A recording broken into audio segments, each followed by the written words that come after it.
আসসালামু আলাইকুম। সবাইকে স্বাগত জানাচ্ছি গ্লোবাল ভিউজে। আপনাদের সঙ্গে আছে আমি তাসনিম হোসাইন। আজ জানাবো আন্তর্জাতিক গণমাধ্যমে আলোচিত সংবাদ ও বিশ্লেষণ। পুরো বিশ্ব থেকে কার্যত বিচ্ছিন্ন হয়ে পড়েছে ইসরায়েল। ইরানি হামলার ভয়ে আন্তর্জাতিক ফ্লাইটগুলো তেল আবিবে নামছে না। রাস্তায় লোকজন তেমন নেই। সুরক্ষিত ভবনগুলোর কাছে ভিড় করছেন ইসরায়েলিরা। এই অবস্থায় যুদ্ধবিরতির জন্য মরিয়া হয়ে উঠেছেন নেতানিয়াহু। কিন্তু যুদ্ধবিরতির আলোচনায় অংশ না নিয়ে হানাদারদের বিরুদ্ধে হামলা আরও জোরদার করেছে হামাস। সিরিজ হামলার মধ্যে ইসরায়েলে স্থল হামলার প্রস্তুতি সম্পন্ন করেছে হিজবুল্লাহ। এর মধ্যে ইসরায়েলকে ছাড়া হবে না বলে হুঁশিয়ারি দিয়েছে তুরস্ক।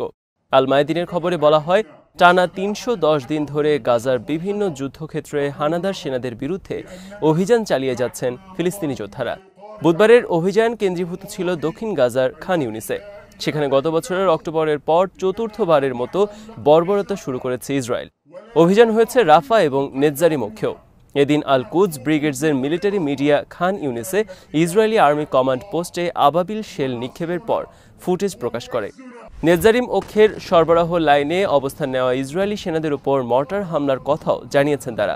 আল আকসা মর্টার্স ব্রিগেডস জানিয়েছে, বুধবার তাদের যোদ্ধারা খান ইউনিসের আল জানা এলাকায় ইসরায়েলি সেনা সমাবেশের উপর হেভি মর্টার শেল নিক্ষেপ করেন। নেতজারিমের সরবরাহ লাইনেও ইসরায়েলি সেনাদের উপর মর্টার হামলা নিক্ষেপ করেন তারা। এই অক্ষে মর্টার হামলা চালায় ডিএফএলপির সামরিক শাখা ন্যাশনাল রেজিস্ট্যান্স ব্রিগেডসও। তাছাড়া রাফা বর্ডার ক্রসিংয়ে অগ্রসরমান ইসরায়েলি সেনা এবং তাদের গাড়িগুলোর উপর গোলা নিক্ষেপ করেন তাদের যোদ্ধারা। এদিন নেতজারিম অক্ষে হামলা করে মুজাহিদিন ব্রিগেডস এবং ফাতাহ আল ইন্তিফাদা আন্দোলনের সামরিক শাখা আল আসিফা ফোর্সেস। লেবাননের প্রতিরোধ আন্দোলন হিজবুল্লাহ বুধবার ইসরায়েলের বিভিন্ন সামরিক অবস্থান এবং সেনা দলকে লক্ষ্য করে নতুন করে সিরিজ হামলা চালিয়েছে।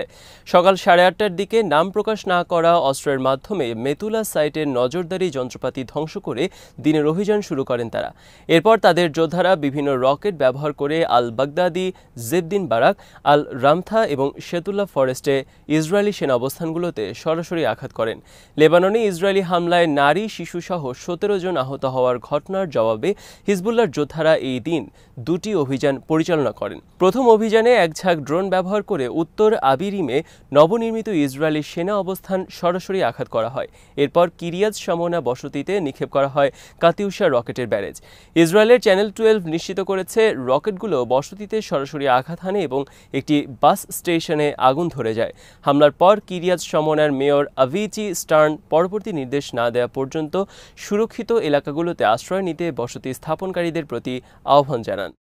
আল মায়াদিনের খবরে বলা হয়, গাজায় ইসরায়েলি বর্বরতার প্রতিবাদে কাতারের রাজধানী দোহায় শুরু হওয়া যুদ্ধবিরতি আলোচনায় অংশ নিচ্ছে না হামাস। নাম প্রকাশ না করতে অনিচ্ছুক হামাসের এক কর্মকর্তার বরাতে সংবাদ মাধ্যমটি বুধবার বলেছে, হামাস গাজায় যুদ্ধবিরতি প্রতিষ্ঠা সংক্রান্ত দোহা বৈঠকে অংশ নেবে না এবং গত 2রা জুলাই উত্থাপিত প্রস্তাবের প্রতি ইসরায়েল আগ্রহ না দেখানো পর্যন্ত হামাস নতুন করে কোনো আলোচনার সূচনা মেনে নেবে না। হামাসের এই কর্মকর্তা বলেন, ইসরায়েলি প্রধানমন্ত্রী নেতানিয়াহু আলোচনায় নতুন শর্ত আরোপ করেছেন যা এই আলোচনাকে ক্ষতিগ্রস্ত করবে।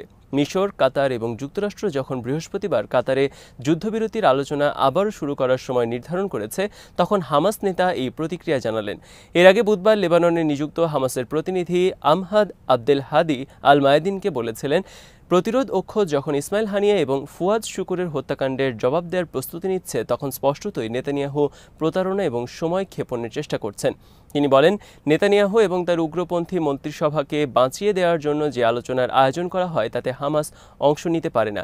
ইসরায়েলের চ্যানেল 13 সম্প্রতি খবর দেয়, যুদ্ধবিরতি প্রতিষ্ঠার আলোচনার আগ মুহূর্তে নেতানিয়াহু নতুন করে কিছু শর্ত আরোপ করেছেন। নেতানিয়াহু অনতিবিলম্বে হামাসের হাতে আটক 33 জন জীবিত পণবন্দীকে মুক্তি দেওয়ার এবং ইসরায়েলি কারাগারে আটক ফিলিস্তিনিদের বন্দী থাকার মধ্যে হামাসের পছন্দের বন্দীদেরকে মুক্তি না দেওয়ার শর্ত দিয়েছেন। তুরস্কের প্রেসিডেন্ট রিসেপ তাইপ এরদোয়ান বলেছেন, এই অঞ্চলে ইসরায়েল যে গণহত্যা চালিয়েছে সেজন্য তাদেরকে জবাবদিহিতার আওতায় আনা হবে। এখন থেকে ইসরায়েল আর যা খুশি তাই করতে পারবে না। তিনি বলেন, এখন থেকে এই অঞ্চলে ইসরায়েলের যে কোনো বেআইনি কাজের বিরোধিতা করব আমরা। ক্ষমতাসীন জাস্টিস অ্যান্ড ডেভেলপমেন্ট পার্টির প্রতিষ্ঠা বার্ষিকী উপলক্ষে বুধবার এক অনুষ্ঠানে তিনি কথা বলেন। এদিকে বুধবার তুরস্ক সফররত ফিলিস্তিন প্রেসিডেন্ট মাহমুদ আব্বাসের সঙ্গে আঙ্কারায় এক বৈঠকে ফিলিস্তিনকে সমর্থন দেওয়ার প্রতিশ্রুতি পুনর্ব্যক্ত করেন এরদোয়ান। বৈঠকে দুই নেতা সাম্প্রতিক ঘটনা এবং যুদ্ধবিরতি নিয়ে আলোচনা করেন। এরদোয়ান বলেন, গাজায় দ্রুত যুদ্ধবিরতি কার্যকরের জন্য বিশ্বের সব দেশের, বিশেষ করে মুসলিম দেশগুলোর এগিয়ে আসা উচিত। বৈঠকের পর এক বিবৃতিতে এরদোয়ানের অফিস জানায়, ফিলিস্তিনিদের সমর্থন দেওয়ার পাশাপাশি ইসরায়েলের উপর আন্তর্জাতিক চাপ বাড়াতে কাজ করবে তুরস্ক। এদিকে বৃহস্পতিবার তুরস্কের পার্লামেন্টে ফিলিস্তিনের প্রেসিডেন্ট মাহমুদ আব্বাসের ভাষণ দেওয়ার কথা। 2 দিনের সফরে বুধবার সন্ধ্যায় তুরস্কে পৌঁছান ফিলিস্তিনের প্রেসিডেন্ট। ইরানের সর্বোচ্চ নেতা আয়াতুল্লাহ আলী খামেনি বলেছেন, তার দেশের শত্রুরা মনস্তাত্ত্বিক যুদ্ধের অংশ হিসেবে নিজেদের শক্তিকে অতিরঞ্জিত করে প্রচার করছে। বুধবার তেহরানে এক বৈঠকে তিনি বলেন, ইরানের শত্রুরা সবসময় দেশের নাগরিকদের মনে আতঙ্ক তৈরি করে সামরিক দিক দিয়ে ইরানকে পিছু হটতে বাধ্য করার চেষ্টা করছে।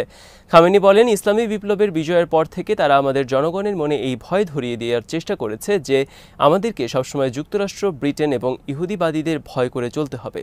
তিনি বলেন, বিশ্বের যেসব দেশ আধিপত্যকামী শক্তিগুলোর দাবি দেওয়ার কাছে আত্মসমর্পণ করেছে, তারা যদি তাদের নিজস্ব সক্ষমতা এবং জনগণের উপর নির্ভর করে এবং শত্রুর শক্তিকে অতিরঞ্জিত করে না দেখে, তাহলে তারা আধিপত্যকামীদের দাবি দেওয়াকে অকার্যকর করে দিতে পারবে।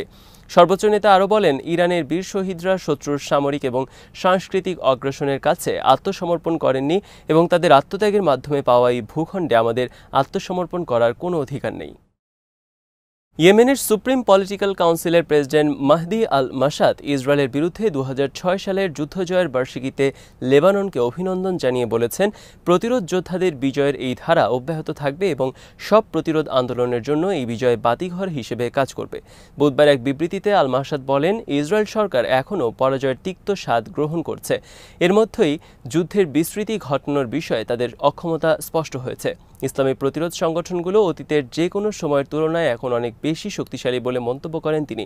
ইয়েমেনের এই শীর্ষ কর্মকর্তা লেবাননের প্রতিরোধ আন্দোলন, হিজবুল্লাহ এবং গাজাকে সমর্থন দেওয়া সব প্রতিরোধ শক্তির বীরত্ব এবং অপরিসীম আত্মত্যাগের প্রশংসা করে বলেন, ইসরায়েলি হুমকি মোকাবেলায় লেবাননের সঙ্গে ইয়েমেন একযোগে কাজ করবে।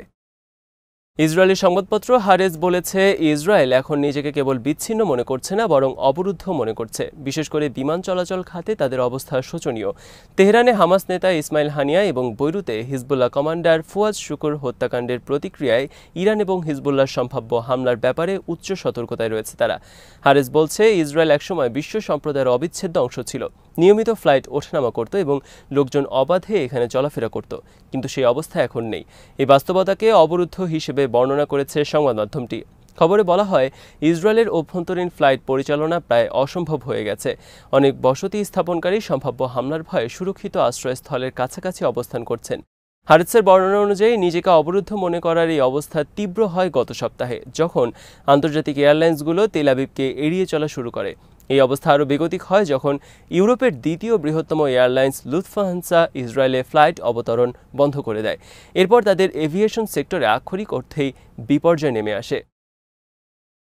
যুক্তরাষ্ট্রের অনলাইন নিউজ ম্যাগাজিন পলিটিকো জানিয়েছে, ইসরায়েলের সঙ্গে সৌদি আরবের সম্পর্ক স্বাভাবিক করার প্রচেষ্টা চালানোর কারণে গুপ্ত হত্যার শিকার হওয়ার আশঙ্কা প্রকাশ করেছেন সৌদি যুবরাজ মোহাম্মদ বিন সালমান। বুধবার প্রকাশিত এক নিবন্ধে মার্কিন আইন প্রণেতাদের সঙ্গে বিন সালমানের সাম্প্রতিক কথোপকথনের বরাতে এই তথ্য জানায় ম্যাগাজিনটি। নিবন্ধে বলা হয়, সৌদি যুবরাজ মার্কিন কংগ্রেস সদস্যদের বলেছেন, সৌদি ইসরায়েল সম্পর্ক স্বাভাবিক করার লক্ষ্যে যুক্তরাষ্ট্র ও ইসরায়েলি কর্মকর্তাদের সঙ্গে তিনি যে আলোচনা শুরু করেছেন, তার কারণে তার জীবন ঝুঁকির মুখে পড়েছে। অন্তত একজন কংগ্রেস সদস্যের সঙ্গে আলাপের সময় বিন সালমান মিশরের সাবেক প্রেসিডেন্ট আনোয়ার সাদাত হত্যাকাণ্ডের প্রতি ইঙ্গিত করে বলেন, ইসরায়েলের সঙ্গে মিশরের সম্পর্ক স্বাভাবিক করার কারণে সাদাত নিহত হন এবং তাকে বাঁচাতে যুক্তরাষ্ট্র কোনো ব্যবস্থা নেয়নি। 2020 সালে মার্কিন মধ্যস্থতায় সংযুক্ত আরব আমিরাত, বাহরাইন, সুদান ও মরক্কো ইসরায়েলের সঙ্গে সম্পর্ক স্বাভাবিক করে। এই ঘটনায় সৌদি আরবের পরোক্ষ সবুজ সংকেত ছিল বলে মনে করা হয়। মার্কিন সরকার বর্তমানে ইসরায়েলের সঙ্গে সম্পর্ক স্বাভাবিক করা দেশগুলোর তালিকায় সৌদি আরবকে যুক্ত করার সর্বোচ্চ চেষ্টা চালিয়ে যাচ্ছে। আল জাজিরা জানিয়েছে, বুধবার খান ইউনিসে হামাস সিটির আবাসিক ভবনগুলোতে দফায় দফায় হামলা চালিয়েছে ইসরায়েল। এতে অন্তত 40 জন নিহত হন। উপত্যকার আরও কয়েকটি শহরে ইসরায়েলি বিমান হামলায় প্রাণহানির ঘটনা ঘটেছে। বুধবার ইসরায়েলি সেনাদের হাতে পশ্চিম তীরে 5 জন নিহত হয়েছেন। গাজা স্বাস্থ্য মন্ত্রণালয় বলছে, গত বছরের অক্টোবরে ইসরায়েলি হামলা শুরুর পর থেকে এ পর্যন্ত অন্তত প্রায় 40,000 ফিলিস্তিনি নিহত হন, যাদের অধিকাংশই শিশু ও নারী। আজ এখানে শেষ করছি। সবাই ভালো থাকুন, সুস্থ থাকুন আর দেখতে থাকুন বিডি ভিউজ। চ্যানেলটি ভালো লাগলে সাবস্ক্রাইব করুন, সংযুক্ত থাকুন আমাদের ফেসবুক পেজে। আল্লাহ হাফেজ।